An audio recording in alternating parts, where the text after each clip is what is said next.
السلام عليكم ورحمة الله وبركاته.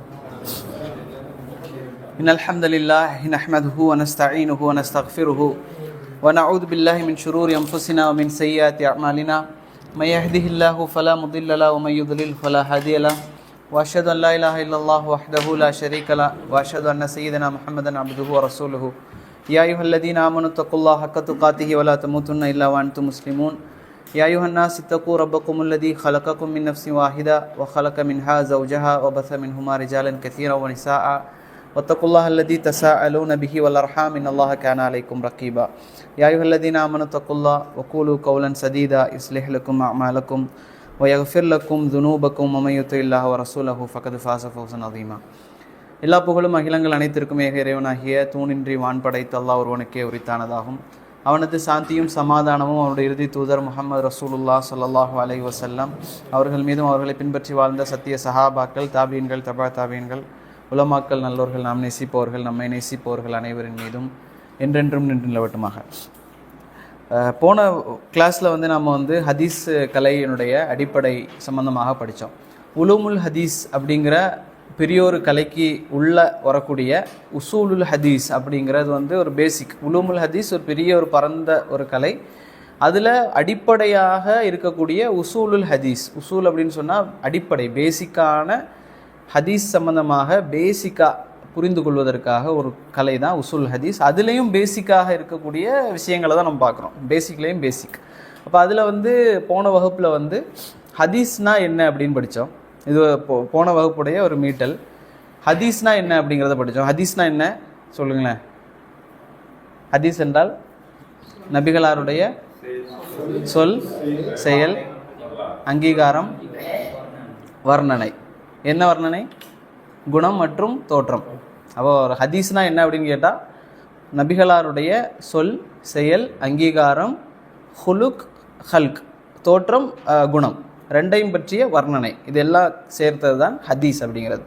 அப்போ ஹபர்னா என்ன அப்படிங்கிறத பார்த்தோம். இது ஹபர்னு சொன்னால் செய்திகள் அடிப்படையில், அசர்ன்னு சொன்னால் அடிச்சுவடு. பட் ஹதீஸ் கலை படிக்கக்கூடிய நேரத்தில் ஹபர் அப்படின்னு சொன்னால் சஹாபாக்களுடைய சொற்கள், அவருடைய கருத்துக்கள். அதே போல் அசர் அல்லது ஆசார் அப்படின்னு சொன்னால் தாபீன்களுடைய கருத்துக்களை குறிக்கும் அப்படிங்கிறத பார்த்தோம். அடுத்தது மத்தன்னா என்ன, சனதுனா என்னன்னு பார்த்தோம். மத்தன்னா ஒரு ஹதீஸுடைய வார்த்தைகள், வார்த்தைகள் வரக்கூடியது தான் மத்தன். சனதுன்னு சொன்னால் அறிவிப்பாளர், தொடர். இப்போ இதை நம்ம படிச்சிட்டோம். அடுத்த முஹதீஸ்னா யார், ஹாஃபில்னா யார், ஹாக்கிம் என்றால் யார் அப்படிங்கிறத படித்தோம். சரி, இப்போது ஹதீஸ் நம்மை வந்தடைந்த விதத்தை பொறுத்து எத்தனையாக பிரித்தோம்?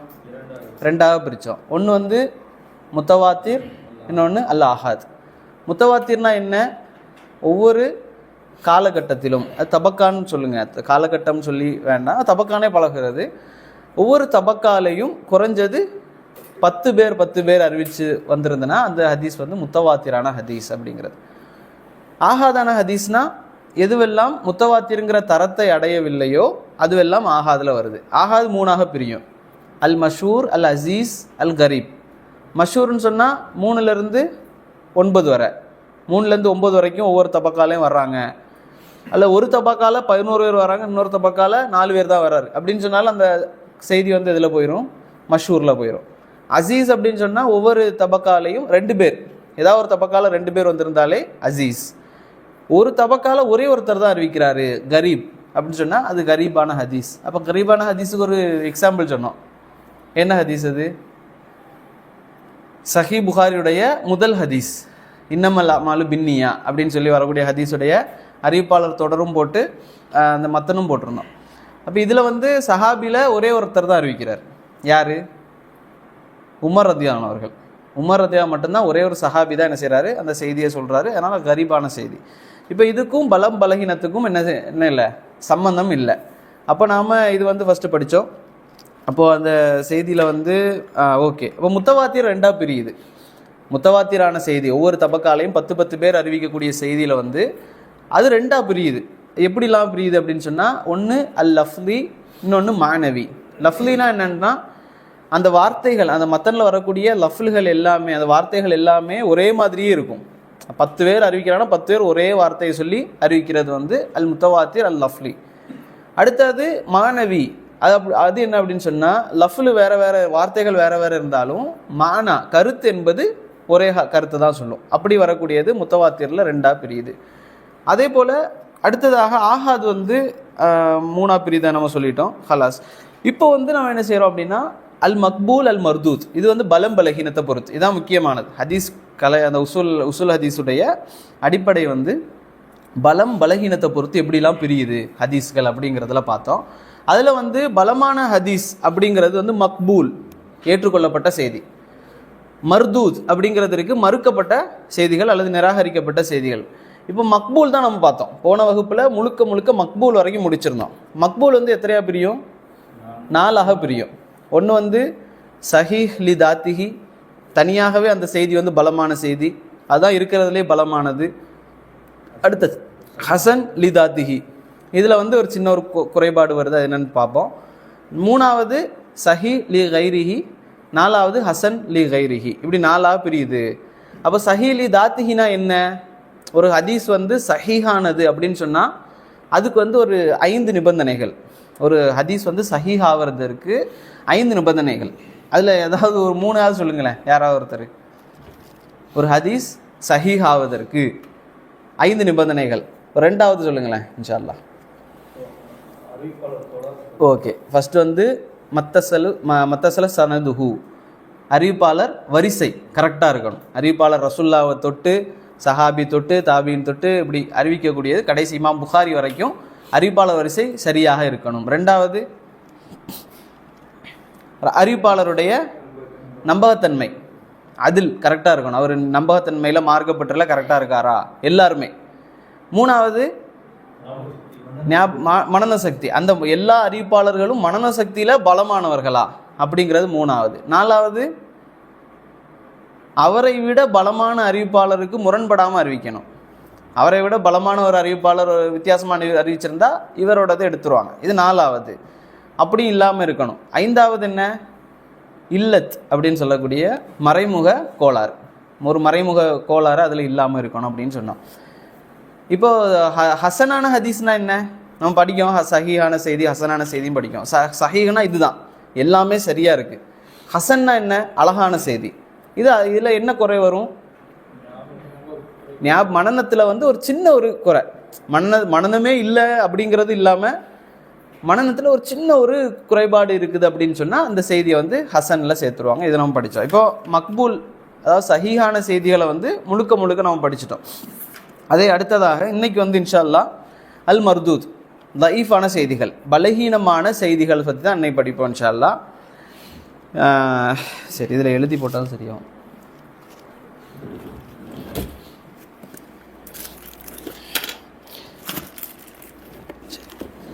இப்போ இந்த ஹதீஸ் வந்து வந்தடைந்த விதத்தை பொறுத்து அதெல்லாம் அப்படியே மறந்துடுங்க. மறக்க சொன்னால் இன்னைக்கு மறந்துடுங்க. அதே போல் சஹீஹான இந்த பிரான்ச்சஸ், இந்த குழப்பம் இதெல்லாம் அப்படியே விட்டுட்டு பலகீனமான செய்திகள் எப்படியெல்லாம் பலகீனம் ஆகுது அதுதான் படிக்கிறோம். சரியா? இப்போ வந்து ஒரு ஹதீஸ் வந்து நிராகரிக்கப்பட 2 காரணம். ஒரு ஹதீஸ் நிராகரிக்கப்படுவதற்கு 2 காரணம். சரி, இப்போ வந்து ஒரு ஹதீஸ் வந்து நிராகரிக்கப்பட 2 காரணம் இருக்குது. ஒன்று வந்து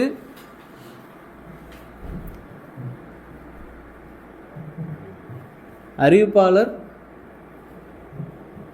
வரிசை, அறிவிப்பாளர் வரிசையில் கோளாறு. சரிங்களா? இது ஒரு வகை. ஏன்னு போடுங்க. பி வந்து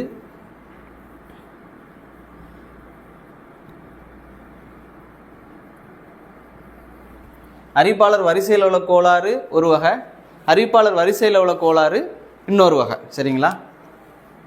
இதில் ஏ மட்டும் நம்ம பார்ப்போம் இன்ஷா அல்லாஹ். ஏ வந்து எத்தனையா பிரியுது அப்படின்னு சொன்னால், அறிவிப்பாளர் வரிசையில் உள்ள கோளாறில் வெளிப்படை,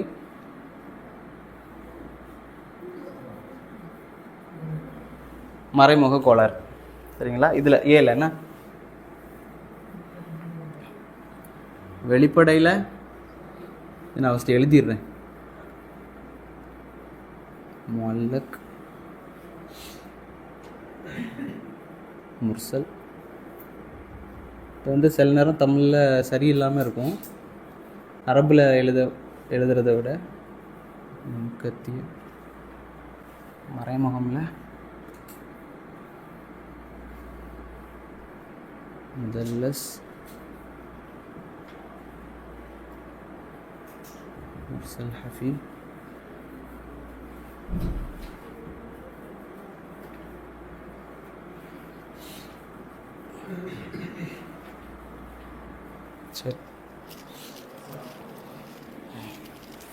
சரி. இப்போ ஒரு ஹதீஸ் நிராகரிக்கப்பட காரணங்கள் எப்படியெல்லாம் நிராகரிக்கப்படும்?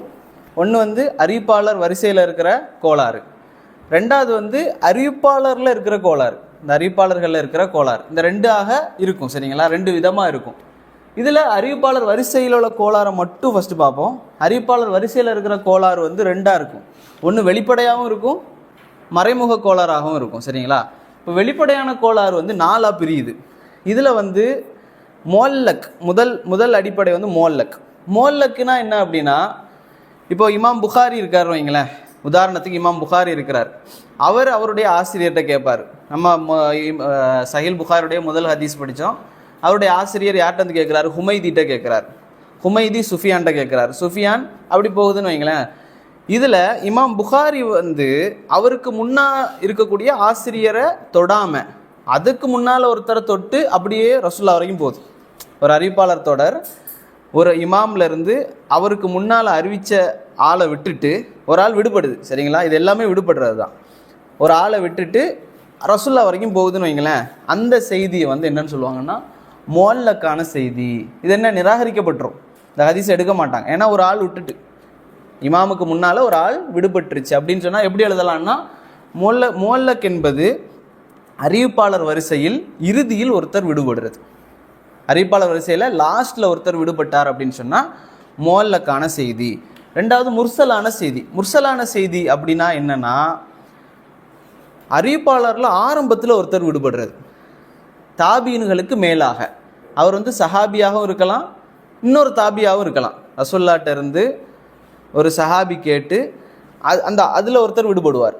ஆரம்பத்தில் ஒருத்தர் விடுபடுறார் அப்படின்னு சொன்னால் அந்த செய்தி என்ன? முர்சல்.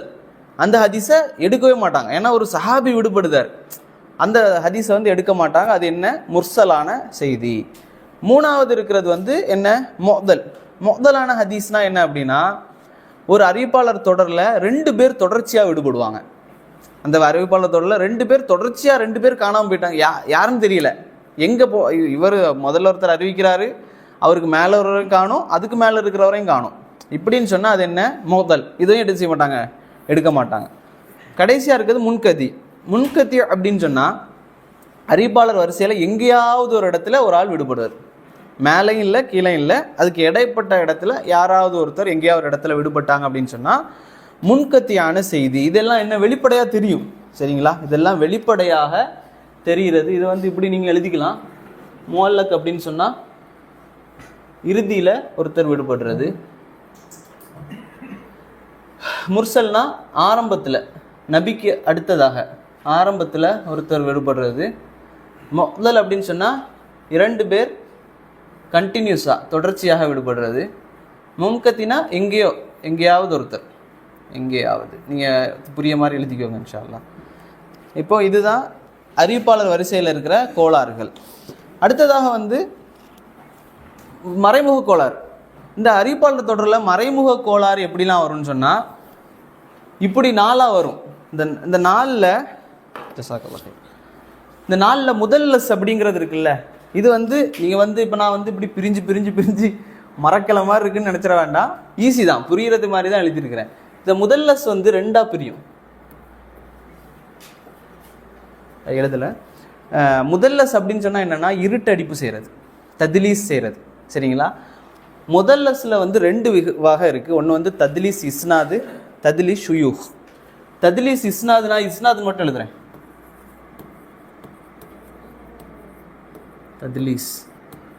தத்லீஸ் செய்கிறது. தத்லீஸ்னா முதல்லஸ் அப்படின்னு சொன்னால் என்னென்னா, என்ன சொன்னேன்? தத்லீஸ் என்ன சொன்னேன்? இப்போ தானே சொன்னேன், இருட்டடிப்பு செய்கிறது. சரியா? இருட்டடிப்பு செய்கிறது. இதில் தத்லீஸ் இஸ்னாதுன்னு ஒன்று இருக்குது. 2 விதமாக இருட்டடிப்பு செய்வாங்க. தத்லீசு ஷுயூஹ். தத்லீஸ் இஸ்னாத்னா என்னன்னா, ஒரு ஒரு அறிவிப்பாளர் இருப்பார்னு வைங்களேன். அவர் வந்து ஒரு ஆசிரியர் இடத்துல வந்து படிச்சிருப்பார். அவருக்கு ஒரு ஆசிரியர் இருப்பார், அவர்கிட்ட இருந்து படிச்சிருப்பார். ஆனால் அந்த ஆசிரியர்கிட்ட இருந்து கேட்காத ஒரு ஹதீஸை அவர்கிட்ட கேட்ட மாதிரி அறிவிப்பார். சரிங்களா? இதுதான் தத்லீசுல் இஸ்னாத். இஸ்னாது அவர் சொல்லுவார், நான் இவர்கிட்ட கேட்டேன்னு சொல்லுவார். ஆனால் அவர்கிட்ட கேட்டிருக்கவே மாட்டார் அந்த செய்தியை. அவர்கிட்ட தான் படிச்சிருப்பார், ஆனால் அந்த ஹதீஸை அவர்கிட்ட கேட்டிருக்க மாட்டார். அவர்கிட்ட கேட்ட மாதிரி அறிவிப்பார். அதுதான் என்ன அப்படின்னு சொன்னால் தத்லீசுல் இஸ்னாத். தத்லீசு ஷுயூஹ்னா என்னதுன்னா, ஒரு இதே மாதிரி தான் அவர் வந்து ஒருத்தட்ட படிப்பார். சரிங்களா? இப்போ உதாரணமாக சையத் பாய், உங்கள் வாப்பா பேர் என்னது? ஹாஜா மைதீன். இப்போ வந்து நான் வந்து சையத் பாய்கிட்ட படிக்கிறேன்னு வைங்களேன். அவர் வந்து என்னுடைய ஒரு ஷேக்குன்னு வைங்க உதாரணத்துக்கு. இவரோட பேர் என்ன? சையத் இப்னு ஹாஜா மொய்தீன். சையத் இப்னு ஹாஜான்னு வைங்க. இப்போது நான் வந்து என்ன செய்வேன்னா, இன்னொருத்தர் இருப்பார் இப்னு ஹாஜா. இப்னு ஹாஜான்னு ஒருத்தர் பிரபல்யமாக இருப்பார். அவர் வந்து நம்பகமான ஆள். சரிங்களா? அவர் வந்து நம்பகமான ஆள். அவர் நிறைய ஹதீஸ்களை சொல்லிக் கொடுக்கக்கூடியவர், ஒரு பெரிய ஒரு ஆசிரியர். அவருடைய பிரபல்யமான பேர் என்ன? இப்னு ஹாஜா. இவரோட பிரபல்யமான பேர் சையத். இப்னு ஹாஜாங்கிறது ஆனால் உண்மையான பேர் தான். ஆனால் நான் என்ன செய்வேன் அப்படின்னு சொன்னால், ஒரு செய்தியை சொல்லிட்டு எனக்கு இப்னு ஹாஜா சொன்னார் அப்படின்னு சொல்லுவேன். எனக்கு இப்னு ஹாஜா சொன்னார் இப்படி அப்படின்னு சொல்லி. ஆனால் நான் பொய் சொன்னேனா அப்படின்னா பொய்யும் சொல்லலை.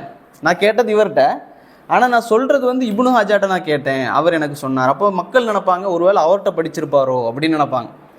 அவர்கிட்ட படிச்சிருப்பார் போலையே, இப்னு ஹாஜான்னு அவர் தானே. ஆனால் இவர் பொய்யும் சொல்லலை, ஆனால் மனசில் என்ன பொய். புரியுதா? இதுதான் தத்லீசு ஷுயூஹ், இருட்டடிப்பு செய்கிறது. ஷுயூஹ் அவங்களுடைய ஷேக்மார்களுடைய பேர்களை வந்து மாற்றி சொல்லி, பொய்யும் சொல்லாமல் பொய் சொல்லியும் சொல்லாமல் மாற்றி சொல்கிறதா என்னென்னா இந்த தத்லீசு ஷுயூஹ். இதை வந்து எப்படி கண்டுபிடிப்பாங்கன்னா ரொம்ப ஈஸியாக கண்டுபிடிப்பாங்க. இவர் அவரை பார்த்தாரா, இவர் அவர்கிட்ட படித்தாரா, என்னென்ன ஹதீஸ்களை படித்தார் இப்படிங்கிறத பார்த்து ஈஸியாக கண்டுபிடிச்சிருவாங்க. இவர் அவர்கிட்ட படிக்கவே இல்லை, இவர்கிட்ட படித்தது தான் என்ன செய்கிறாரு, அவரோட இன்னொரு பேரை பயன்படுத்தி யூஸ் பண்ணுறாரு அப்படின்னு சொல்லி ஈஸியாக கண்டுபிடிச்சிருவாங்க. உதாரணமாக இது வந்து இப்போ வந்து இமாம் அஹ்மத் இப்னு ஹம்பல் தெரியும் தானே, ஹம்பலி மதுஹபுடைய இமாம் அஹ்மத் இப்னு ஹம்பல். இவங்களும் இமாம் யஹ்யத் இப்னு மயின். சரிங்களா? இமாம் அஹ்மத் இப்னு ஹம்பல், இமாம் யஹ்யத் இப்னு மயின், ரெண்டு பேரும் நண்பர்கள். இவங்க ரெண்டு பேரும் பெரிய இமாம்கள். இவங்க ரெண்டு பேரும் என்ன செய்கிறாங்கன்னா, ஒரு நாள் ஒரு ஹதீஸ் படித்து கொடுக்கக்கூடிய ஒரு மஜ்லிஸுக்கு போகிறாங்க. அங்கே வந்து ஒருத்தர் வந்து பயான் பண்ணலை. அந்த காலத்தில் வந்து பயான் பண்ண மாட்டாங்க. அந்த காலத்தில் வந்து ஹதீஸை வந்து சொல்லுவாங்க. எனக்கு இவர் சொன்னார், நபி அவர்கள் சொன்னார்கள், இப்படி அப்படின்னு சொல்லி ஹதீஸ்களை படித்து கொடுத்துட்டு இருப்பாங்க. அப்போ அந்த கிளாஸுக்கு வந்து யார் போகிறாங்கன்னா, ரெண்டு பேர் போகிறாங்க. இமாம் அஹ்மத் இப்னு ஹம்பலும் போகிறாரு, யஹ்யத் இப்னு மயினும் போகிறார். அப்போ அஹ்மதும் யஹ்யாவும் அங்கே போய் உட்கார்றாங்க. உட்கார்ந்த உடனே அந்த நேரத்தில் நிறைய ஹதீஸ் சொல்லிட்டு இருக்கிறார். அப்போ இடையில இந்த பேசக்கூடியவர் சொல்கிறாரு, ஹத்தஸ்னா யஹ்யா, எனக்கு யஹ்யா சொன்னார் அப்படின்னு. இவருக்கு யஹ்யாவே தெரியாது, யஹ்யாவை இவர் கண்டதே இல்லை. அப்போ இவர் சொல்கிறாரு, எனக்கு வந்து யஹ்யா சொன்னார், யஹ்யா அவர்கிட்ட வந்து கேட்டு சொன்னார், அப்போ நபி அவர்கள் இப்படி சொன்னார்கள்னு சொல்லி ஒரு செய்தியை சொன்னார். இப்படி அவர் சொல்லிகிட்டே இருக்கிறார். அப்போ உடனே அங்கே அஹ்மத் இப்னு ஹம்பல் ரஹிமஹுல்லாஹ் என்ன செய்கிறாங்க அப்படின்னு சொன்னால், இந்த அக்குள்ள வந்து கையை வச்சு இந்த முடியை வந்து இப்படி பிச்சு இருந்தாங்க. அவர் பார்த்துட்டு இருக்கிறாரு, வேணும்னே இப்படி செய்கிறாங்க. செஞ்ச உடனே இவருக்கு கோவம் வந்துருச்சு. கோவம் வந்தோடனே இவர் சொன்னார், இந்த கண்ணியமான இந்த மஜ்லிஸில் இப்படி அசிங்கம் பிடிச்ச வேலை செய்கிறீங்களா அப்படின்னு. உடனே அஹ்மத் இப்னு ஹம்பல் திருப்பி கேட்டார், நீ இப்போ செஞ்ச வேலை இதை விட மோசமான வேலை அப்படின்னு சொன்னார். ப்ராக்டிக்கலாக என்ன செய்கிறாங்கன்னா, அந்த இமாம்கள் வந்து சொல்கிறாங்க, எடுத்து காட்டுறாங்க, நீ செய்கிற வேலை இப்போ நீ சொன்னியே யஹ்யாட்ட நான் கேட்டேன், இது இதை விட மோசமான வேலை அப்படின்னு. உடனே அவர் ஏன் அப்படி சொல்கிறீங்கன்னு கேட்டோடனே அஹ்மத் சொன்னாங்க, யஹ்யத் இப்னு மயினை நீ பார்த்துருக்கிறியா அப்படின்னு. என்ன சொன்னார், ஆமாம். உடனே யஹ்யா பக்கத்துலேருந்து அவர் எந்திரிச்சு சொன்னார், நான் தான் யஹ்யத் இப்னு மயின் அப்படின்னு. நான் தான் யஹ்யத் இப்னு மயின், நீ என்னை கண்டதே இல்லை அப்படின்னு. அப்போ இவர் சொன்னதா ஒரு பொய்யை சொல்கிறார். அப்போ அப்படி சொன்ன உடனே இவர் திருப்பி கேட்டார், உலகத்திலே ஒரே ஒரு யஹ்யத் இப்னு மயின் தான் இருக்காரா அப்படின்னு. ஆனால் மக்கள் விளங்கிட்டாங்க, இவர் என்ன பொய் சொல்கிறார், இட்டு கட்டுறார்.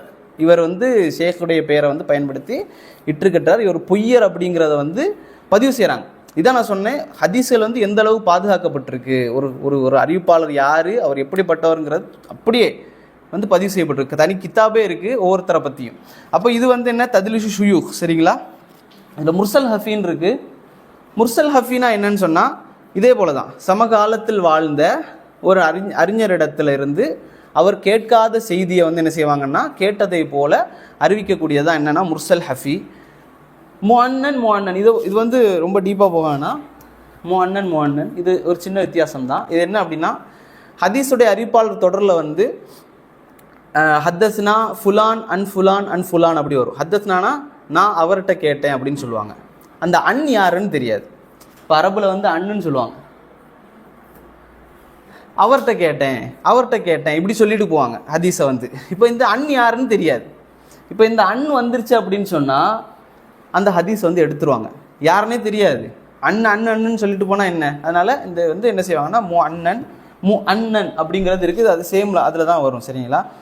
இப்போ இதுதான் என்ன அப்படின்னா அறிவிப்பாளர் வரிசையில் இருக்கிற கோளாறுகள். இவ்வளவுதான்.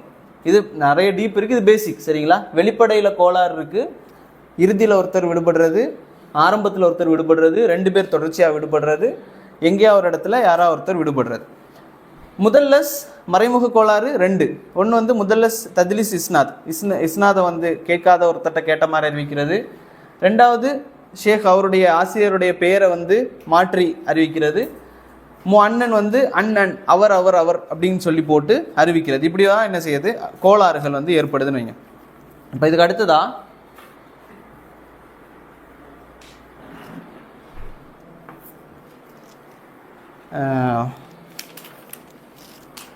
சரி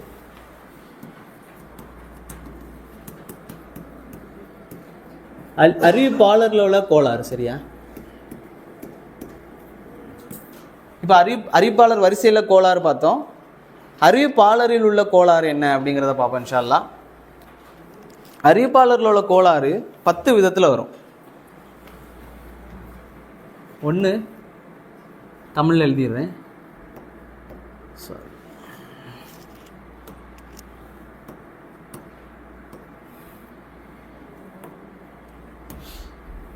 வந்து மௌதுவான செய்தி அப்படின்னு சொல்லுவாங்க, கேள்விப்பட்டிருப்பீங்க. மௌதுன்னு சொன்னால் இட்டுக்கட்டப்பட்ட செய்தி அப்படிங்கிறது. சரிங்களா? செகண்ட் வந்து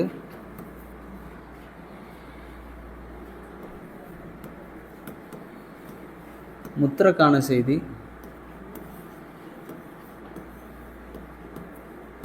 முன்கர். இது வந்து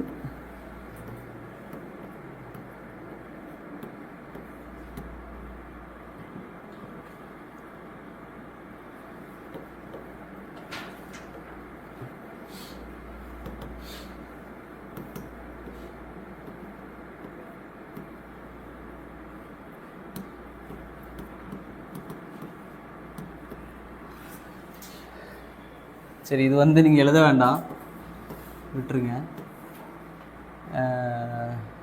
மௌதுவான செய்தி, முத்ரக்கான செய்தி, முன்கரான செய்தி. 4வது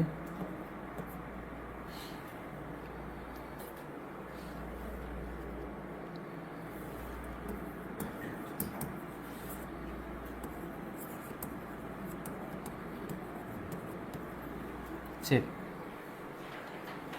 இது வந்து ஒரு 5 விதம் வைங்களேன். இந்த 5 விதத்தை போல் இன்னும் ஒரு 5 இருக்குது. அது இப்போ எழுதுனா அது தேவையில்லை. இப்போ ஓகே, மௌதுவான செய்தினா என்னன்னு பார்ப்போம். மௌதுவான செய்தி அப்படிங்கிறது வந்து என்ன? இது வந்து யார் வருவா அப்படின்னா, எழுத மாட்டேங்குது, பொய்யர் வருவார்.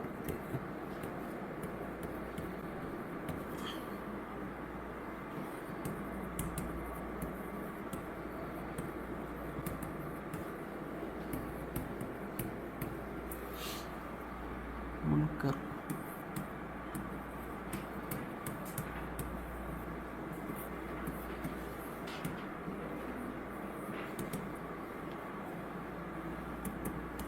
சரி,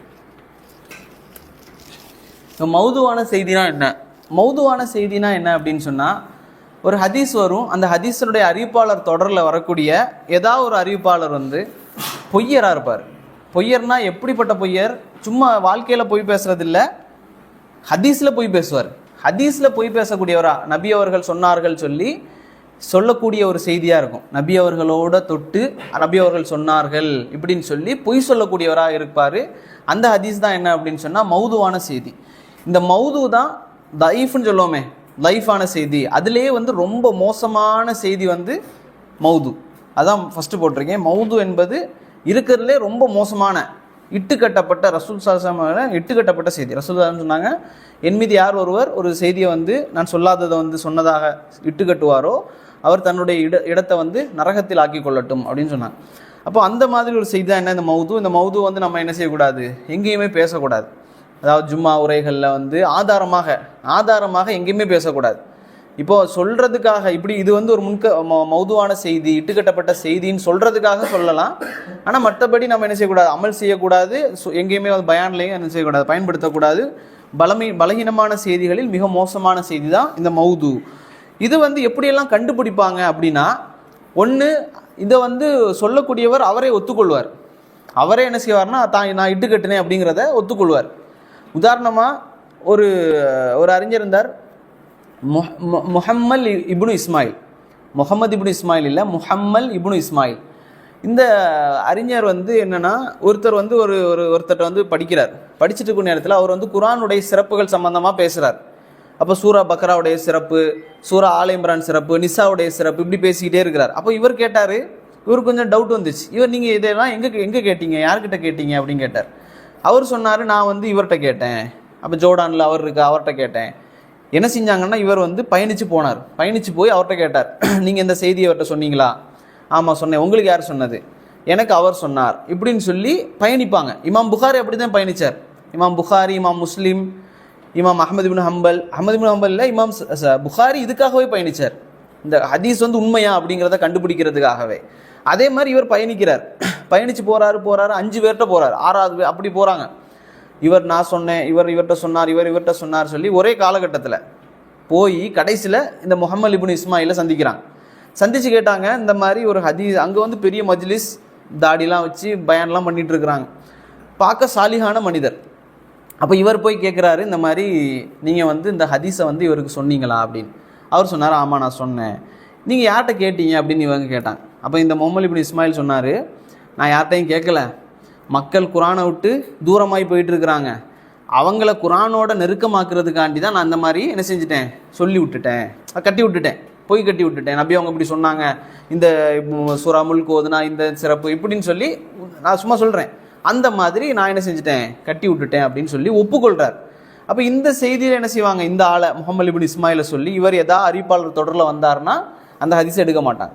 என்ன பொய்யர் வரக்கூடிய செய்தி, இட்டுக்கட்டக்கூடியவர் வரக்கூடிய செய்தி என்பதாக இமாம் தஹபி போன்றவங்கலாம் இவங்க வந்து பொய்யர் அப்படின்னு சொல்கிறார். அப்போ இந்த மாதிரி பொய் சொல்லக்கூடியவங்களோட செய்தியை எடுக்க மாட்டாங்க. இப்படி ஒத்துக்கொள்வாங்க சில பேர். ரெண்டாவது, ஒத்துக்கொள்ளக்கூடிய மாதிரி சொல்லிடுவாங்க. அவர் பார்த்துருக்கவே மாட்டார், இவர் காலத்தில் அவர் பிறந்திருக்கவே மாட்டார், அவர்கிட்ட கேட்டதாக சொல்லுவார். இந்த மாதிரி பொய் சொல்லக்கூடியவங்க வரக்கூடிய செய்திகள் எல்லாமே என்ன, மௌதுவான செய்தி. அடுத்ததாக, மௌதுவான செய்திகள் என்ன காரணத்திற்காக வந்து உருவாக்கப்படுது, இந்த செய்திகள் எதுக்காக உருவாக்கப்படுது அப்படின்னா நிறைய காரணம் இருக்குது. ஒன்று வந்து அல்லாஹுவை நெருங்கலாம் அப்படிங்கிற ஒரு நட்பாசை. நம்ம வந்து இப்படி செஞ்சால் அல்லாஹ்வை நெருங்கலாம் அப்படிங்கிற ஒரு நப்பாசை. அடுத்ததாக, தங்களுடைய இயக்கம், தங்களுடைய குழு, தங்களுடைய கொள்கைக்கு வலு சேர்ப்பதற்காக என்ன செய்வாங்கன்னா, ரசூலுல்லாஹ் இப்படி சொன்னாங்க அப்படின்னு சொல்லி இட்டுக்கட்டுவாங்க. அதே போல் மூன்றாவது, இஸ்லாத்திற்கு அவப்பெயரை ஏற்படுத்துவதற்கு என்ன செய்வாங்க, இந்த மாதிரி பொய்யான செய்திகளை இட்டுக்கட்டுவாங்க. நாலாவதாக, ஆட்சியாளர்களுடைய நெருக்கத்தை பெறுவதற்கு, ஆட்சியாளர்களுக்கு ஏற்ற மாதிரி ஒரு ஹதீஸை சொல்லி நபி அவங்க இப்படி சொன்னாங்க அப்படின்னு சொல்லி சொன்னோன்னா நபி அவங்க ஆட்சியில் இருக்கவங்க கொஞ்சம் பொருளாதாரத்தை கொடுப்பாங்க, இந்த மாதிரி பெறுவதற்காக. ஐந்தாவதாக, சம்பாத்தியம், பொருளீட்டுவதற்காக. இப்போ வந்து கத்திரிக்காய் சாப்பிட்டவர் சொர்க்கத்துக்கு போவார் அப்படின்னு சொல்லிடுவாங்க. கத்திரிக்காய் வியாபாரியாக இருப்பார். இவர் என்ன செய்வார், கத்திரிக்காய் சாப்பிட்டவங்க சொர்க்கம் போவார் ரசூலுல்லாஹ் சொன்னாங்க அப்படின்னு. அப்போ எல்லாரும் வந்து அவர்கிட்ட வாங்குவாங்க. இந்த மாதிரி அவருடைய சம்பாத்தியத்துக்காக, அவருடைய லாபத்துக்காக என்ன செய்வாங்கன்னா பொய்யான செய்திகளை இட்டுக்கட்டுவாங்க. அதே போல் பிரபல்யம் அடையணும் அப்படிங்கிற ஒரு நோக்கத்தில், தான் வந்து ஹதீஸ் அறிவிக்கக்கூடியவன் அப்படிங்கிற ஒரு பிரபல்யம் ஏற்படணும் அப்படிங்கிறதுக்காக இப்படி பலவாறாக என்ன செய்வாங்க அப்படின்னு சொன்னால் ஹதீஸுகளை வந்து இட்டுக்கட்டுவாங்க. சரிங்களா? அடுத்ததாக, மத்ரூக்கான செய்தி அப்படின்னா என்ன அப்படின்னா, மத்ரூக்கான செய்தினா அந்த அறிவிப்பாளர் வந்து ஹதீஸுடைய விஷயத்தில் பொய் சொல்ல மாட்டார், ஆனால் வாழ்க்கையில் பொய் சொல்லக்கூடியவராக இருப்பார். வாழ்க்கையில் பல விஷயங்களில் வந்து பொய் சொல்லக்கூடியவராக இருப்பார். அப்போ என்ன செய்வாங்க, இவர் வாழ்க்கையில் பொய் சொல்கிறாருன்னா ஹதீஸ்லேயே பொய் சொல்லாமல் இருக்க மாட்டார். இருக்கலாம், அப்படி பொய் சொல்லாதவராக இருக்கலாம், ஆனால் என்ன செய்ய மாட்டாங்க, எடுக்க மாட்டாங்க. அவர் அது வந்து மத்ரூக்கான செய்தி, அது என்ன செய்ய மாட்டாங்க, அது வந்து ஹதீஸுக்கு எடுக்க மாட்டார்கள். அதே போல் முன்கரான செய்தி அப்படின்னா என்னென்னா, அதில் வந்து ஃபிஸ்க் செய்யக்கூடியவர் வருவார். அது என்னென்னா, அவர் வந்து பெரும்பாவம் செய்யக்கூடியவராக இருப்பார். வட்டி வாங்கிறது, உபச்சாரம், அதே போல் தாயை வந்து அந்த பார்க்காம இருக்கிறது, அதே போல் எதெல்லாம் பெரும்பாவமாக சொல்லப்படுதோ அந்த பெரும்பாவங்களை செய்யக்கூடியவராக இருப்பார். அல்லது மிக மிக மிக கவனக்குறைவானவராக, கண்டதுக்கெல்லாம் சும்மா கவனக்குறைவு இல்லாமல் சும்மா எதையாவது சொல்கிறது, இப்படிப்பட்டவராக இருப்பார். அதே போல் நிறைய தவறுகள், வாழ்க்கையில் வந்து நிறைய தவறுகள் செய்யக்கூடியவராக இருப்பார். இப்படி வரக்கூடியவர் அந்த அறிவிப்பாளர் தொடரில் வந்தார் அப்படின்னு சொன்னால் அவர் என்ன சொல்லுவாங்க அப்படின்னு சொன்னால், அந்த ஹதீஸை மத்ரூக், அதை வந்து என்ன செய்ய, முன்கர், எடுக்க மாட்டாங்க. இப்போ முன்கரான செய்திக்கு ஆப்போசிட்டாக ஒரு செய்தி வரும். அது என்னென்னா மஹ்ரூஃப். இதை அப்படி வச்சுக்கோங்க. மஹ்ரூஃபுங்கிறது என்னன்னு நான் சொல்கிறேன். மஹ்ரூஃபான செய்தி அப்படின்னா பெரும்பாவி வரமாட்டார் அந்த செய்தியில், அதை நான் சொல்கிறேன் இன்ஷா அல்லாஹ். இது இப்போதைக்கு வேண்டாம். பிதஅவான செய்தி என்னென்னா, இந்த கொள்கையில் வந்து நூதனம். இப்போ பிதஅத்துங்கிறது வந்து நாம் எப்படிலாம் சொல்லுவோம், ரசூல் ஸல்லல்லாஹு அலைஹி வஸல்லம் செய்யாத ஒன்றெல்லாம் செய்கிறதெல்லாம் வந்து பிதஅத்துன்னு சொல்லுவோம். ஆனால் இந்த பிதஅ என்ன அப்படின்னா, கொள்கையிலேயே பிதஅத். ஹவாரிஜிகள் நமக்கு தெரியும், நிறைய பிதஅத்தான கூட்டங்கள், வழிகட்ட கூட்டங்கள் ரசூல் ஸல்லல்லாஹு அலைஹி வஸல்லம் காலத்துக்கு பிறகு வந்துச்சு. உஸ்மான் ரலியல்லாஹுடைய கொலைக்கு பிறகு அப்படியே வருதுன்னு வைங்களேன். இப்போது அதில் வந்து ஹவாரிஜிகள் இருக்காங்க, மோத்தசிலா, ஜஹ்மியா, இப்படி கொள்கையில் வந்து பிதஅத்வாதிகள் இருக்கிறாங்க. அவங்களில் யாராவது அந்த அறிவிப்பாளர் தொடரில் வந்தாங்க அப்படின்னு சொன்னால் அந்த செய்தி எடுக்க மாட்டாங்க, பிதாவான செய்தின்னு சொல்லி விட்டுருவாங்க. ஏன்னா இதில் வந்து நிறைய ஷியாக்களுடைய செய்திகள் வரும். ஷியாக்கள் என்ன செய்வாங்கன்னா, தங்களுக்கு தேவையான செய்திகள் எல்லாம் புகுத்துவாங்க. அலி ரலியல்லாஹுடைய சிறப்புகளை உயர்த்தி பேசுவாங்க. அலி ரலியல்லாஹு சிறப்பு இல்லைன்னு நம்ம சொல்லலை, ரசூல் ஸல்லல்லாஹு அலைஹி வஸல்லம் சொல்லாத ஒரு செய்தியை இவங்க சொன்னதாகவே சொல்லுவாங்க. ஹசன் ரலியல்லாஹு, ஹுசைன் ரலியல்லாஹு சம்மந்தமாக இந்த மாதிரிலாம் செய்வாங்க. அப்போ அவர்கள் வந்தாங்க அப்படின்னு சொன்னால் அந்த செய்தியை என்ன செய்வாங்க, தள்ளி விட்டுருவாங்க, பிதஅத்தான செய்தி. அதே போல் ஜஹாலானா என்னென்னா, அறிவிப்பாளர் தொடர பார்ப்பாங்க, அதில் ஒரே ஒரு அறிவிப்பாளர், அவர் யாருன்னே தெரியாது. அப்துல்லா இப்னு உமர் அப்படின்னு சொல்லி வர்றாருன்னு வைங்களேன், இந்த ஆள் யாருன்னே தெரியாது. அவர் வந்து அப்படி தெரியவராக இருந்தாலும், இவர் யாருன்னு தெரிஞ்சாலும், இவர் நல்லவரா கெட்டவரா, இவர் மனன சக்தியில் பலமானவரா பலகீனமானவரா, இப்படிங்கிற எந்த டீட்டெயில்ஸும் தெரியாமல் இருக்குது அப்படின்னு சொன்னால் அந்த செய்தி என்ன, ஜஹாலத்தான செய்தி அப்படிங்கிறத கொண்டு வருவாங்க. சரிங்களா? இப்போ அடுத்ததா அப்படிங்கிற செய்தி ஷாதுனா எப்படி வரும், ஷாத் இல்லை, ஷாதான செய்தி அப்படின்னு சொல்லுவாங்க. இதுக்கு ஆப்போசிட் வந்து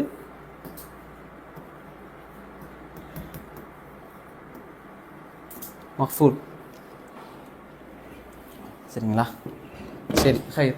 இப்போ ஷாதான செய்தினா என்ன அப்படின்னா, பலமான அறிவிப்பாளர் தான், அவர் வந்து என்ன செய்வார் அப்படின்னு சொன்னால், தன்னை விட நம்பகமான ஒரு அறிவிப்பாளருக்கு மாற்றமாக அறிவிப்பார். அதான் நான் வந்து இதை எழுதி போட்டேன், முன்கர் மரூஃப், இது ரெண்டும் சஹீஹ். என்ன, இது சஹீஹான செய்தி, இது சஹீஹான செய்தி. நான் ஏன் இதை வந்து சஹீஹில் சொல்லலை அப்படின்னா வந்து குழம்பிடுவீங்க. இப்போ நான் சொல்கிறேன் என்னென்னா, இப்போ இது ஒரு ஹதீஸ் வருது சரியா, உதாரணத்துக்கு ஒரு ஹதீஸ் வருது, ஒரு ஹதீஸ் வந்து ஏ போட்டு ஒரு ஹதீஸ் வருதுன்னு வைங்க, இது ஒரு ஹதீஸ் ஏ வச்சு ஒரு ஹதீஸ் வருது. இந்த ஹதீஸை வந்து இவர் அறிவிக்கிறார், ஒரு அறிவிப்பாளர் தொடர் வருது. அந்த அறிவிப்பாளர் தொடரில் ஒருத்தர் வந்து பாவியாக இருக்கார், பெரும்பாவியாக இருக்கார். அவங்க இந்த பெரும்பாவி வரக்கூடிய ஒரு அறிவிப்பாளர் தொடர் இப்படி வருதுன்னு வைங்களேன், இப்படி வருது உதாரணத்துக்கு. அதே செய்தி பெரும்பாவி இல்லை, அதில் தவறு செய்யக்கூடியவர் இல்லை, அதாவது ஃபாசிக் இல்லை, பெரும்பாவி இல்லை, மிக கவனக்குறைவானவர் இல்லாமல் இல்லை, எல்லாமே பலம். அதே செய்தி, இதே சேம் செய்தி பலமாக வருது அப்படின்னா என்ன செய்வாங்கன்னா, இந்த செய்திக்கு பேர் மௌரூஃப் அப்படின்னு சொல்லுவாங்க. ரெண்டும் ஒரே செய்தி தான். ஆனால் இதை வந்து என்ன செய்வாங்க, இவர் வரக்கூடிய செய்தியை முன்கர் அப்படின்னு சொல்லுவாங்க. இந்த செய்தி முன்கர், இவங்க சொல்கிற செய்தி ஒரே செய்தி, ஒரே மத்தன், அறிவிப்பு, அந்த மத்தன் வந்து சேம், வார்த்தைகள் வந்து அதே மத்தன், சஹீஹானவங்க சொல்லிட்டாங்க அப்படின்னு சொன்னால் அந்த செய்திக்கு பேர் என்னன்னா மௌரூஃப். இது சில வேளை சஹீஹ் தாத்திஹி நம்ம சொன்னோம்ல, அந்த சஹீஹாவும் இது இருக்கலாம்.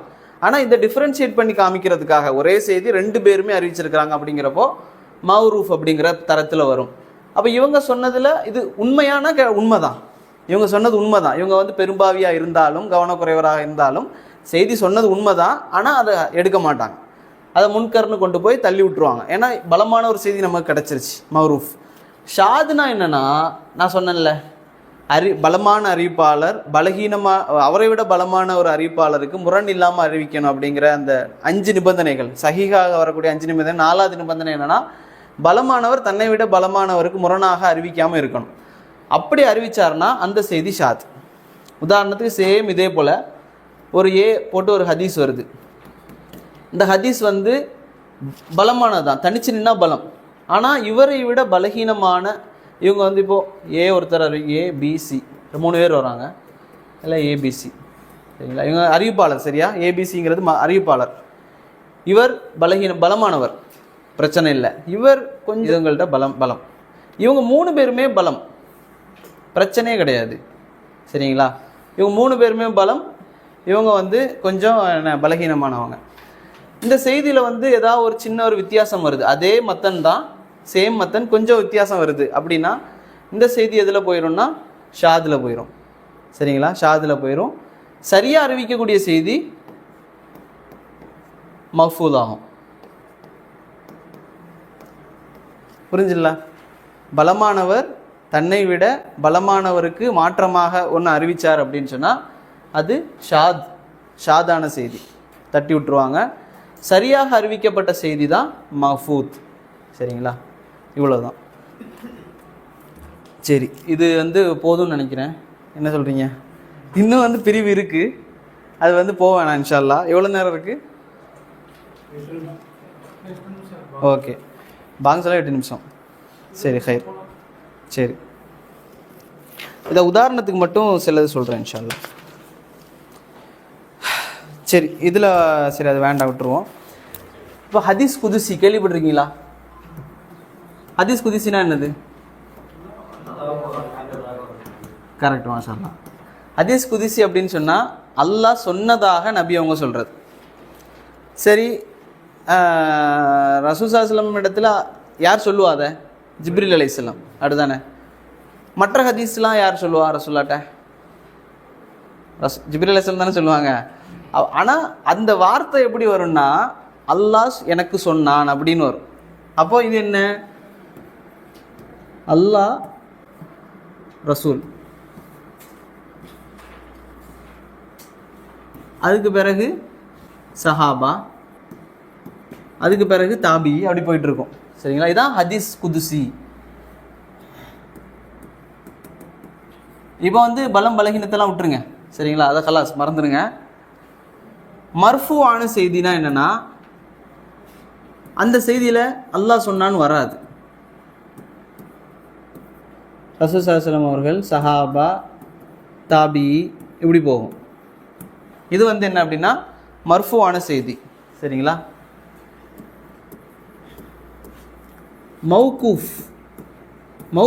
மௌகூஃபான செய்தி அப்படின்னா என்னென்னா, நபி அவர்கள் சொன்னார்கள் அந்த ஹதீஸில் வராது, ஹதீஸில் தான் பதிவு செய்வாங்க.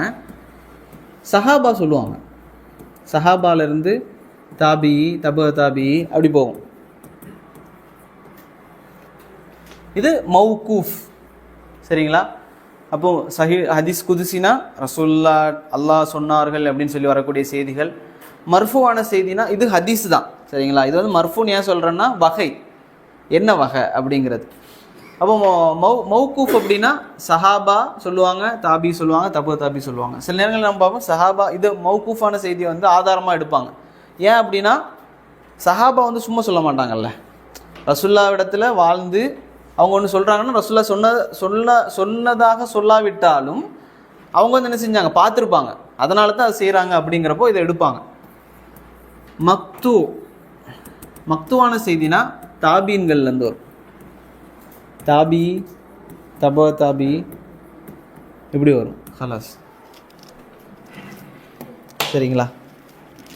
ஹைர். இப்போ இதுதான் இது, சரி ஹைர், தமிழில் எழுதி இப்போ தெரியுதில்ல. அல்லாஹ் ரப்புல் ஆலமீன், ரசூல் ஸல்லல்லாஹு அலைஹி வஸல்லம் அவர்கள் சஹாபா, அடுத்த ரசூல் ஸல்லல்லாஹு அலைஹி வஸல்லம் அவர்கள் சஹாபா, தாபீன், இப்போ சஹாபாலேருந்து அப்புறம் தாபீன்லேருந்து இப்படி போகிறது தான் என்ன, இப்படி பிரிப்பாங்க. இதில் வந்து ஹதீஸுல் குதுசி வந்து சஹீஹா லைஃபா? சஹி மட்டும் வராது. அதான் நான் சொன்னேன், அல்லாஹ் சொல்லியிருக்கான் அதில் எப்படி பலகீனம் வரும் அப்படின்னு நினைக்கக்கூடாது. அறிவிப்பாளரில் சில நேரத்தில் பலகீனம் வந்துடும். அறிவிப்பாளர் தொடரில் சில நேரத்தில் பொய்யர் வந்துடுவார், சில நேரத்தில் விடுபட்டிருக்கும். அதனால் இது நாலுமே வந்து பலகீனம் இல்லை, யார்கிட்டருந்து வருது அப்படிங்கிறது தான். சரியா? அதனால் இது தெரிஞ்சுக்கொள்ளுங்க இன்ஷா அல்லாஹ். இதில் வந்து முக்கியமாக இந்த ஹதீஸை வந்து நம்ம படிக்கிற நேரத்தில் இன்னொன்று விளங்கணும். உதாரணமாக மௌதுவுக்கு ஒரு 2 செய்தி நான் எடுத்தேன். மௌதுவான செய்தி, இட்டுக்கட்டப்பட்ட செய்தி அப்படிங்கிறதுல ஒரு உதாரணம் நான் எடுத்தேன். ஒரு ஹதீஸ் வருது, ஹதீஸில் செய்தி, சரிங்களா, பொய்யான செய்தி, இட்டுக்கட்டப்பட்ட செய்தி. அதில் என்ன சொல்கிறாங்க அப்படின்னா, இஃப்திலாஃபு உம்மத்தி ரஹ்மா அப்படிங்கிற ஒரு செய்தி. இது வந்து இமாம் சுயூத்தி, இமாம் இப்னு ஹஸம், இமாம் சஹவி அவங்கெல்லாம் வந்து மௌதுன்னு சொல்கிறாங்க. இது என்னென்னா அப்படின்னா, இந்த உம்மத்தில் இருக்கக்கூடிய கருத்து வேற்றுமை இஃப்திலாஃப் வந்து என்ன அப்படின்னு சொன்னால் ஒரு ரஹ்மத் அப்படின்னு சொல்லி வரக்கூடிய ஒரு செய்தி. இது வந்து என்ன, ஒரு மௌதுவான செய்தி. அதே போல் இன்னொரு செய்தி, மன் ஹஜ்ஜ வலம் யசூர்னி ஃபக்கது ஜஃபானி, யார் வந்து ஹஜ்ஜு செய்து விட்டு என்னை சந்திக்காமல் போகிறாரோ அவர் வந்து என்னை வந்து புறக்கணிச்சிட்டாரு. இப்போ நீங்கள் பார்ப்பீங்க, இதை வந்து நிறைய வந்து ட்ராவல்ஸ் வந்து இந்த செய்தியை வந்து யூஸ் பண்ணும். ஹஜ்ஜுக்கு வருவாங்க, மதீனாவுக்கு கண்டிப்பாக போய் ஜியாரத் செய்யணும், ஹஜ்ஜுக்கு வந்தால் ஜியாரத் செய்யணும், இல்லைனா ஹஜ்ஜு ஏற்றுக்கொள்ளப்படாதுன்னெலாம் வந்து சொல்லுவாங்க. அது வந்து என்னது, மௌதுவான செய்தி, இட்டுக்கட்டப்பட்ட செய்தி. இதில் இப்போ மௌதுன்னு சொன்னால் உங்களுக்கு புரிஞ்சிடும். மௌதுன்னா அந்த அறிவிப்பாளரில் பொய்யர் வராரு, ஹதீஸில் பொய் சொல்லக்கூடிய ஒருத்தர் வராரு. அப்போ இந்த ஹதீஸ் வந்து என்ன செய்யக்கூடாது, எடுக்கக்கூடாது. மத்ரூக்கான செய்தி, மத்ரூக்குனா என்ன மறந்துருப்பீங்க. மத்ரூக்குனா என்ன அப்படின்னா, அவர் வந்து என்ன செய்வார், ஹதீஸில் பொய் சொல்லாட்டாலும் வாழ்க்கையில் பொய் சொல்லக்கூடியவராக இருப்பார். அது என்ன செய்தி அப்படின்னா, ஒரு செய்தி வருது, ரசூலுல்லாஹ் சொன்னாங்களாம், யார் 40 ஹதீஸுகளை மனனம் செய்கிறாரோ என்னுடைய உம்மத்தில், அவர் வந்து மறுமை நாளில் வந்து அறிஞர்களோடு அவர் எழுப்பப்படுவார் அப்படின்னு வரக்கூடிய ஒரு செய்தி. இதில் அப்துல் மலிக் இப்னு அப்துல் அசீஸ் அப்படிங்கிறவர் வராரு. இவர் வந்து ஒரு பொய்யர்னு சொன்னால் தனிப்பட்ட முறை வாழ்க்கையில் வந்து பொய் சொல்லக்கூடியவர். அப்போ இந்த ஹதீஸ் வந்து என்ன, மத்ரூக். ஹதீஸுல் குதுசி உங்களுக்கு தெரியும், நிறைய செய்தி வரும்.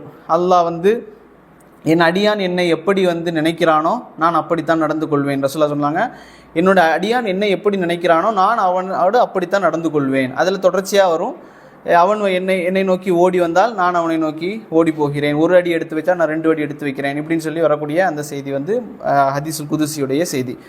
ரெண்டாவது வந்து மர்ஃபுவான செய்தி. அப்படின்னா மர்ஃபுவான செய்திக்கு ஒரு செய்தி தெரியுமா உங்களுக்கு? மர்ஃபு ரசூலுல்லாஹ் சொன்னதாக சொல்லக்கூடிய செய்தி.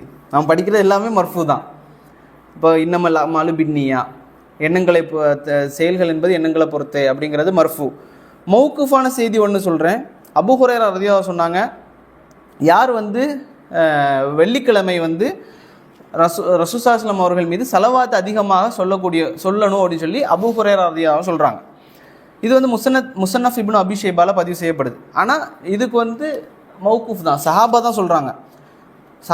அபூ ஹுரைரா என்ன செய்வாங்க, வெள்ளிக்கிழமையில் வந்து ரசூலுல்லாஹி ஸல்லல்லாஹு அலைஹி வஸல்லம் மேலே அதிகமாக ஸலவாத் சொல்லுவாங்க. ஆனால் இதுக்கு பலம் சேர்க்கக்கூடிய செய்தி எதில் வருது, மர்ஃபூல வரும். ரசூலுல்லாஹ் சொன்னாங்க, என் மீது வெள்ளிக்கிழமை என்ன செய்யுங்க, அதிகமாக ஸலவாத் சொல்லுங்க அப்படின்னு வரக்கூடிய செய்தி இதை பலமாக்கும். அதே போல் மக்தூ பாருங்க, மக்தூ அதாவது தாபி சொல்கிறார், சஹாபி சொன்னதாகவே சொல்லலை, தானே சொல்கிறாரு. என்ன சொல்கிறாரு, யார் வந்து அரஃபாவுடைய நாளில் வந்து நோன்பு நோக்கிறாரோ அவருடைய 1 வருட முன்பாவங்கள் 1 வருட பின்பாவங்கள் மன்னிக்கப்படும் அப்படின்னு சொல்லி ஒரு தாபி சொல்கிறார். அவருக்கு சஹாபா சொன்னதாகவே சொல்லலை, அவர் ரசூலுல்லாஹ் சொன்னதாக சொல்லலை. ஆனால் இது எப்படி உறுதி செய்யப்படுது உண்மை அப்படின்னு சொல்லி, ரசூல் ஸல்லல்லாஹு அலைஹி வஸல்லம் ஒரு செய்தி சஹீஹ் முஸ்லிமில் 1162 வருது. ரசூல் அதே போல் சொல்கிறாங்க, யார் வந்து அரஃபாவுடைய நாளில் நோன்பு நோக்கிறாரோ அவருடைய முன் பின் 1 வருட பாவங்கள் மன்னிக்கப்படுது அப்படின்னு சொல்லி சொல்கிறாங்க. இதெல்லாம் வந்து என்னென்னா ஒரு உதாரணத்துக்கு நான் சொல்கிறேன், எப்படி ஒரு ஹதீஸ் இன்னொரு ஹதீஸுக்கு வலு சேர்க்கும் அப்படிங்கிறது. இப்போது நமக்கு ஒரு சந்தேகம், இதில் எது சந்தேகம் இருக்கா? நிறைய சந்தேகம் இருக்கும், இன்னொரு வாட்டி கேட்டிங்கன்னா. சரி, அப்போ அதை விட்டுருங்க. இப்போ வந்து என்னன்னா, குர்ஆன் வந்து பாதுகாக்கப்பட்டது, அப்படி தானே? குர்ஆன் எந்த காலத்தில் துவக்கப்பட்டது? ரசூலுல்லாஹ் இருக்கும்போதே துவக்கப்பட்டதா? உஸ்மான் ரலியல்லாஹு காலத்தில் தான் துவக்கப்படுது.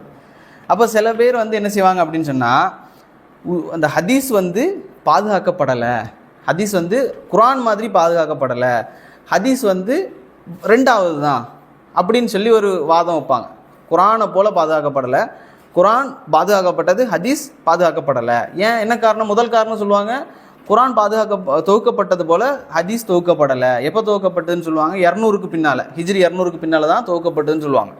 இப்போ குர்ஆன் எப்போ துவக்கப்பட்டது? ரசூலுல்லாஹி ஸல்லல்லாஹு அலைஹி வஸல்லம் காலத்துக்கு பின்னால் அப்படிங்கிறது எல்லாருக்குமே தெரியும். இதில் நம்ம எதாவது சந்தேகப்படுறோமா? குர்ஆனில் வந்து இடைச்செருகள் நடந்திருக்கும், ஏதாவது வார்த்தை அதிகமாக்கியிருக்கும். ஏன்? அது அல்லாஹ்வுடைய வார்த்தை அப்படிங்கிற ஒரு இது. அப்போ ஹதீஸ் யாருடைய வார்த்தை? ஹதீஸும் வஹிதான். அதுக்கு வந்து சில உதாரணங்களை வந்து நான் சொல்கிறேன், சரிங்களா? அது நம்ம தெரியணும் அப்படிங்கிறதுக்காக. குர்ஆனில் ஒரு வசனம் வருது, அல்லாஹ் சொல்கிறான், இன்னா நஹ்னு நஸ்ஸல்னா திக்ர வ இன்னா லஹு லஹாஃபிதூன் அப்படின்னு சொல்கிறான். அது அல்லாஹ் என்ன சொல்கிறான் அப்படின்னு சொன்னால், நாமே இந்த திக்ரை இறக்கி வைத்தோம், நாமே இதை பாதுகாப்போம்.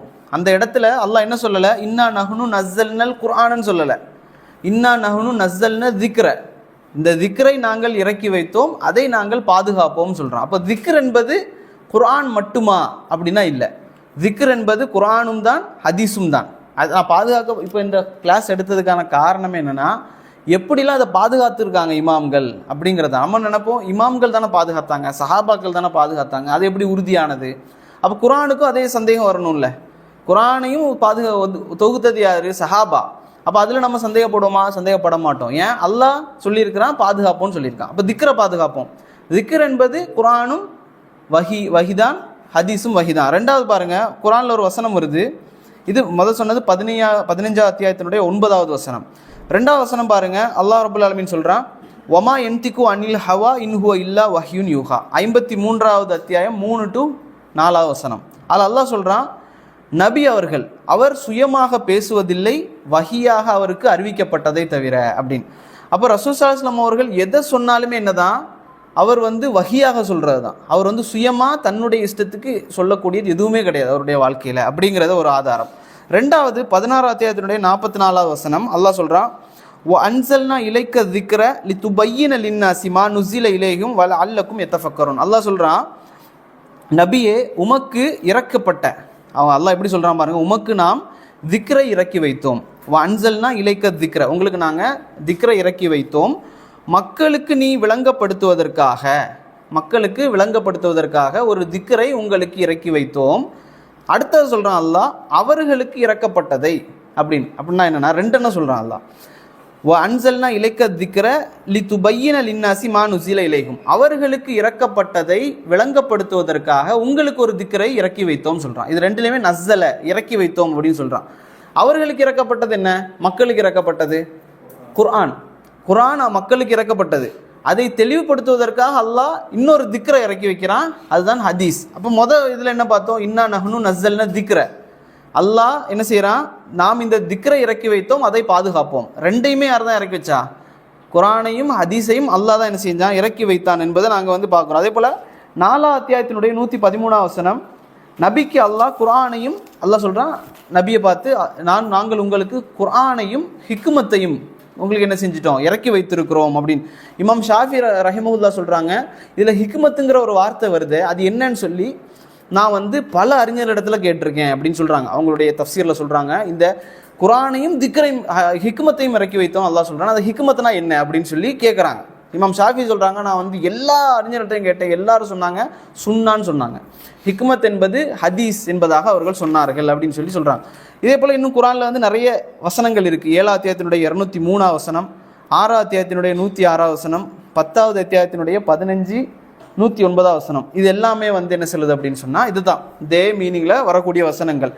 இப்போது நாங்கள் ஒன்று விளங்கணும், நபி அவர்களுடைய காலத்தில் அவங்க வைக்கக்கூடிய 2வது குற்றச்சாட்டு, ஹதீஸ் பாதுகாக்கப்படலை அப்படிங்கிறதுக்கான குற்றச்சாட்டு என்னென்னா, ஒரு ஹதீஸ் வருது சஹீஹ் முஸ்லீமில் 5734வது செய்தி. அதில் என்ன வருது அப்படின்னு சொன்னால், அபூ சயீத் அல் குத்ரி ரதியல்லாஹு அன்ஹு அறிவிக்கிறாங்க, ரசூல் ஸல்லல்லாஹு அலைஹி வஸல்லம் அவர்கள் சொன்னார்கள்.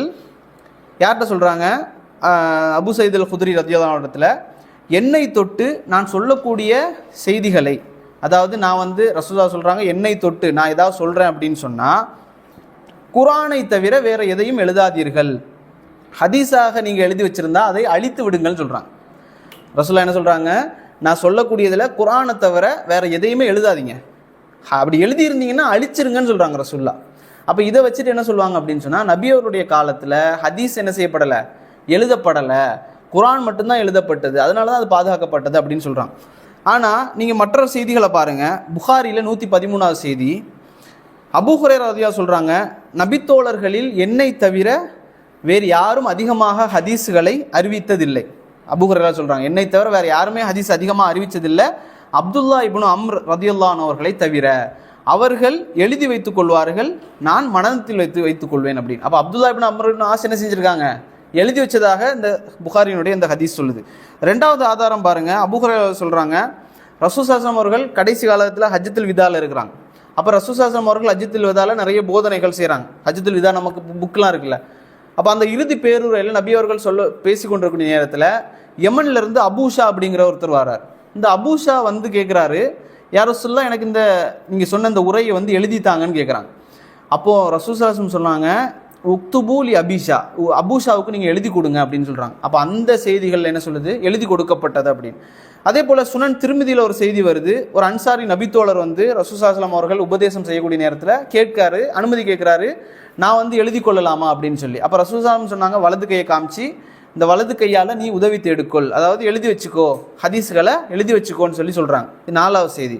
5வது செய்தி சுனன் திருமிதியில் வருது, அப்துல்லா இப்னு அம்ர் இப்னு ஆஸ், அதே சஹாபி, அவர் சொல்றாரு, நாங்கள் நபி ஸல்லல்லாஹு அலைஹி வஸல்லம் அவர்களோடு இருக்கக்கூடிய நேரத்தில் நபி அவர்கள் சொல்வதை எழுதி வைத்துக் கொள்வோம் அப்படின்னு சொல்றாங்க. இப்போ இங்கே இதெல்லாம் பார்க்கக்கூடிய நேரத்தில் நீங்கள் நினைப்பீங்க, இந்த ஹதீஸ் ஒன்று சொல்லுது, அழிக்க சொல்லுது, இந்த ஹதீஸ் எழுதியிருக்காங்கன்னு சொல்லுது அப்படின்னா இமாம்கள் சொல்லுவாங்க, இது வந்து அபூ சயீத் அல் குத்ரிக்கு சொன்னது அப்படின்னு ஒரு விளக்கத்தை சொல்லுவாங்க. அவருக்கு மட்டும் சொன்னது, ஏன்னா அவர் சேர்த்து எழுதியிருந்தார், குரான் ஹதீஸ் எல்லாமே ஒரே சேர்த்து எழுதி வச்சிருந்தாரு, அதனால அந்த ஹதீஸ் எல்லாம் அழிச்சிருங்க அப்படின்னு சொன்னாங்க அப்படிங்கிறது. ரெண்டாவது, இது ரசூல் ஸல்லல்லாஹு அலைஹி வஸல்லம் இறுதி காலகட்டத்தில் எழுத சொன்னாங்க. ரெண்டுமே ஓகே தான்.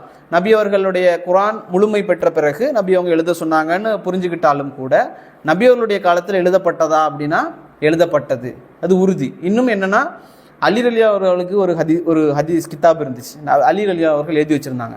அதே போல் உமர் ரலியல்லாஹு அவர்களுக்கு ஒரு ஏடு இருந்துச்சு, கைப்பட எழுதினது. உமர் ரலியல்லாஹுடைய ஏடை வந்து சதக்கா சம்பந்தமாக நினைக்கிறேன், அல்லது சக்கா சம்பந்தமாக உமர் ரலியல்லாஹு ஒரு தனி ஏடு வச்சு எழுதி வச்சுருந்தாங்க. அந்த ஏடு வந்து பிற்காலத்தில் 99-101 வந்து உமர் இப்னு அப்துல் அசீஸ்னு ஒருத்தர் வரார். இவர் வந்து என்ன செய்கிறாரு, இவர் வந்து அதை வந்து ஒன்று சேர்க்குறாரு. இமாம் மாலிக் இருக்கிறாங்கல்ல, இமாம் மாலிக் வந்து என்ன செய்கிறாங்கன்னா அந்த கிதாபை வந்து படித்தாங்க. அவங்க சொல்கிறாங்க, நான் பார்த்தேன், அதை படித்தேன் அப்படின்னு சொல்லி இமாம் மாலிக் சொல்கிறாங்க. அப்போது எல்லாருடைய காலத்திலையும் அலி ரலியல்லாஹு அவர்களுக்கு கிதாபு ஏடு இருந்துச்சு, ஆயிஷா ரலியல்லாஹு அவர்களுக்கு ஏடு இருந்துச்சு, உமர் ரலியல்லாஹு அவர்களுக்கு ஏடு இருந்துச்சு, அப்துல்லா இப்னு அம்ர் இப்னு ஆஸ் ரலியல்லாஹு அவருக்கு ஏடு இருந்துச்சு, ஜாபிர் ரலியல்லாஹு அவர்கள், இப்படி எல்லாருக்குமே என்னென்னா ஒரு ஏடுகள் இருந்ததாக என்ன செய்யப்படுது, பதிவு செய்யப்படுது. அதனால ஹதீஸ் வந்து தொகுக்கப்பட்ட காலம் சொல்லக்கூடிய நேரத்தில் 200க்கு மேலேன்னு சொல்லுவாங்க. அது உண்மை கிடையாது. சஹாபாக்களுடைய காலத்திலேயே என்ன செய்யப்பட்டிருந்துச்சுன்னு சொன்னால் புத்தக வடிவில் வந்துருச்சு. இன்னும் ஒரு உதாரணம், மிக மிக முக்கியமான ஒரு உதாரணம், அப்துல்லா இப்னு அம்ர் ஆஸ் சொல்கிறாங்க, ரசூலுல்லாஹி ஸல்லல்லாஹு அலைஹி வஸல்லம் அவர்கள் சொல்லக்கூடிய செய்திகளை வந்து நான் எழுதி வச்சுக்கிட்டே இருப்பேன். அப்போது குறைஷிகள் என்ன செய்கிறாங்கன்னா, காஃபிர்கள், அவங்க சொல்கிறாங்க அப்துல்லா இப்னு அம்ர் ஆஸ்ரை, நீங்கள் வந்து இப்படி வந்து அவர் சொல்லக்கூடிய எல்லாத்தையுமே எழுதி வச்சுக்கிட்டு இருக்கிறீங்களே, அவர் எதை சொன்னாலும் எழுதுறீங்களே, அவர் எது செஞ்சாலும் எழுதுறீங்களே, அவர் வந்து ஒரு மனுஷன் தானே, அவர் வந்து எப்போவா தவறு விடுவார் தானே அப்படின்னு சொல்லி குறைஷிகள் சொன்னார்கள். ஹதீஸில் வருது.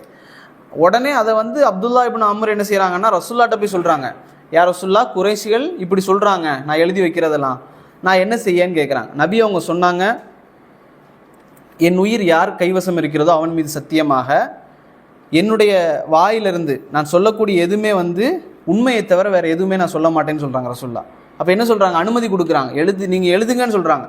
நான் வந்து சொல்கிறேன் அப்படின்னா அது உண்மையை தான் சொல்லுவேன், அது தவிர வேறு எதையுமே நான் சொல்ல மாட்டேன்னு சொல்லி ரசூல் ஸல்லல்லாஹு அலைஹி வஸல்லம் சொன்னாங்க, அனுமதி கொடுத்தாங்க. சுனன் அபூதாவுதில் 3646 செய்தி சஹீஹாக பதிவு செய்யப்படுது. அப்போ இந்த செய்திகள்லாம் என்ன சொல்லுது அப்படின்னா, ஹதீஸ்களும் பாதுகாக்கப்பட்டது என்பதை தெளிவாக சொல்லுது. இதை நாம் புரிஞ்சுக்கொள்ளணும். இதில் வந்து ஹதீஸ்கள் துவக்கப்பட்ட வரலாறுன்னு ஒன்று இருக்குது. இப்போ வந்து உசூல் ஹதீஸ் படித்ததில் உசூல் ஹதீஸில் இன்னொன்று தான் என்ன அப்படின்னு சொன்னால் தாரிகுல் ஹதீஸ், ஹதீஸ் துவக்கப்பட்ட வரலாறு. தாரிகுல் குர்ஆன் போல் தாரிகுல் ஹதீஸ் துவக்கப்பட்ட வரலாறுன்னு ஒன்று இருக்குது. இன்ஷா அல்லாஹ் அது அடுத்த வாரமாக, இப்போ எவ்வளோ நேரம் இருக்குது, டைம் இல்லைல்ல, சரி, அப்போ இன்ஷா அல்லாஹ் அதை பார்ப்போம். இன்ஷா அல்லாஹ் இதில் வேறு எதுவும் சந்தேகம் இருந்தால் கேளுங்க. இன்ஷா அல்லாஹ்.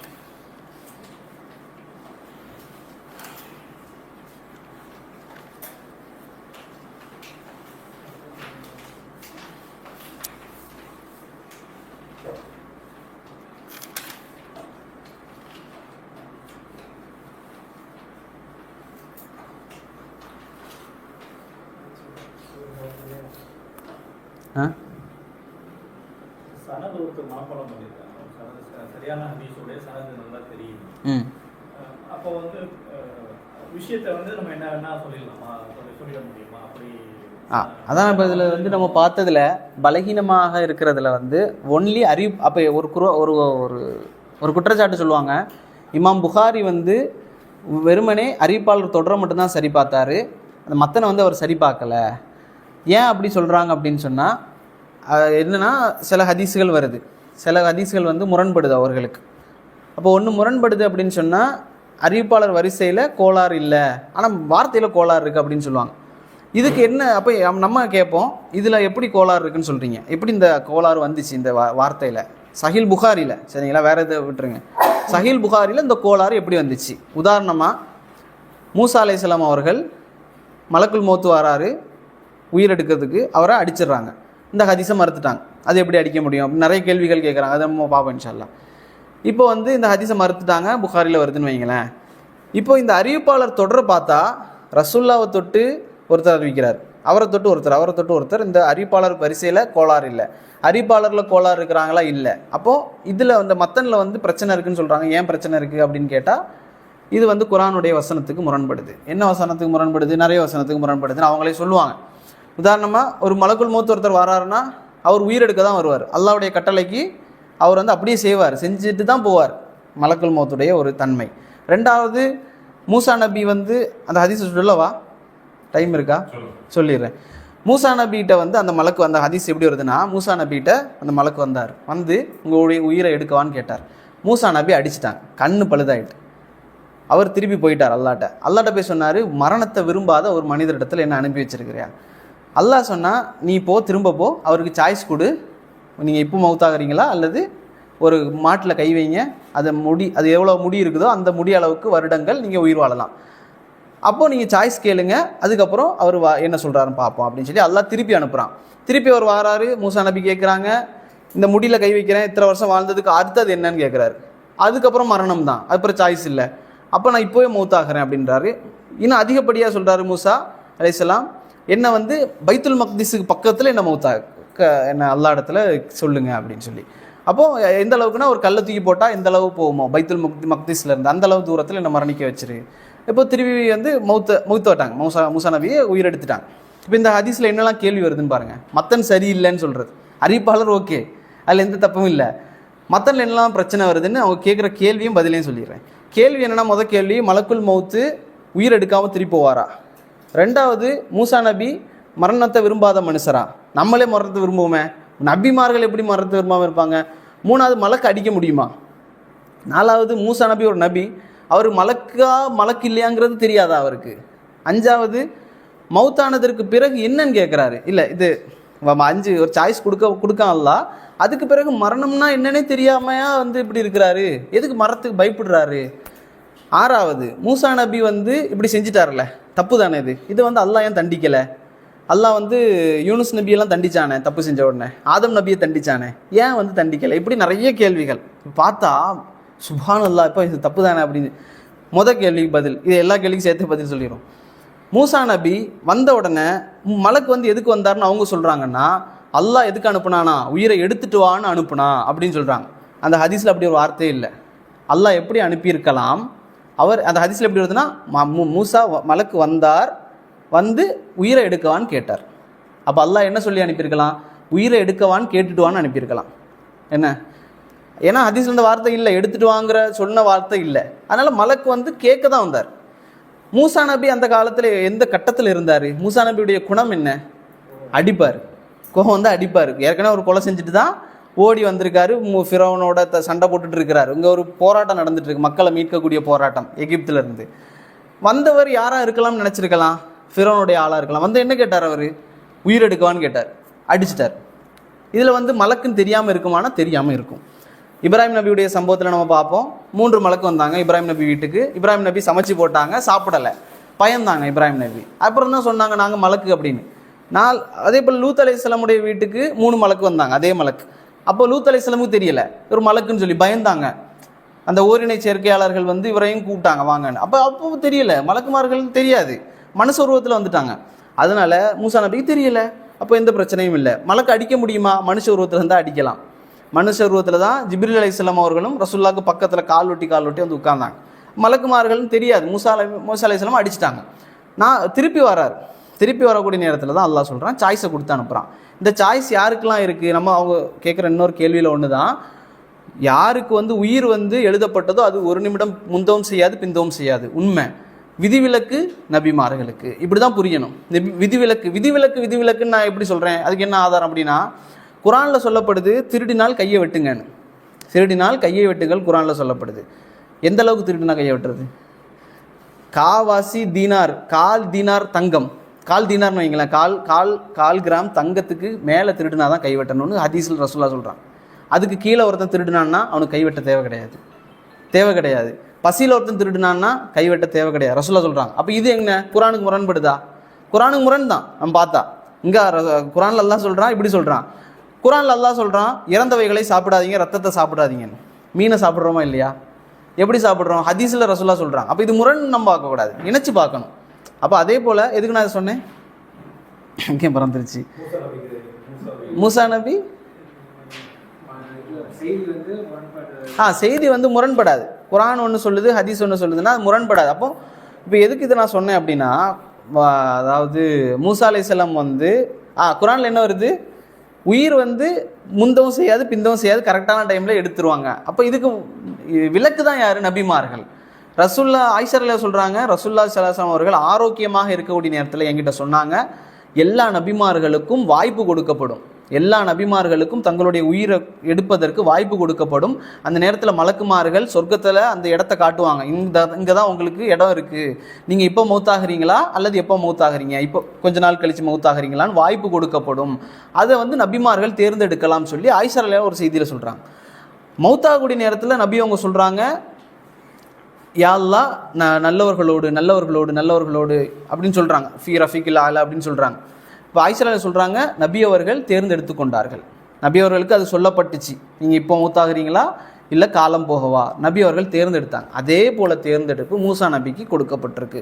இப்போ ரெண்டாவது உடனே அவரே சேம் மலக்கு வராரு, மூசா அலைஹிஸ்ஸலாம் கண்டு கொண்டாங்க மலக்கு. அவர் கேட்டார், நீங்கள் இப்போ மூத்தாகிறீங்களா, இப்போ முடிய அளவுக்கு வாழ்ந்து மூத்தாகிறீங்களான்னு. மூசா அலைஹிஸ்ஸலாம் என்ன சொன்னாங்க, ஃபஸ்ட்டு இந்த ஹதீஸை சொல்லி, மரணத்தை வெறுக்கக்கூடிய நபர்கிட்ட என்ன அனுப்பி வச்சின்னு மலக்கு சொன்னார். அப்போ இந்த குரூப் என்ன சொல்லுது அப்படின்னா, மரணத்தை வெறுக்கக்கூடியவரா அந்த நபி அப்படின்னு. உண்மையிலே மரணத்தை வெறுத்தாரா? அவர் இல்லை. அந்த இடத்துல உடனே மௌத்தாகினார். அவருக்கு சொல்லலாம், நான் கொஞ்ச காலம் வாழ்கிறேன் ஆனால் மூசா நபி அப்படி செய்யலை. மூசா நபியுடைய பழக்கம் என்னென்னா பயப்படுவாங்க. ஃபஸ்ட்டு அதை நம்ம தெரியணும். மூசா நபி எந்தளவு பயப்படுவாங்கன்னா, அல்லாவை பார்த்தாங்க, அல்லாஹ் நேரடியாக பேசுகிறான், அல்லாஹ் அப்படியே பேசுகிறான் மூசா நபிகிட்ட. பேசக்கூடிய நேரத்தில் அல்லாஹ் சொல்கிறான், அந்த தடியை நீ கீழே போடுன்னு சொல்கிறான்.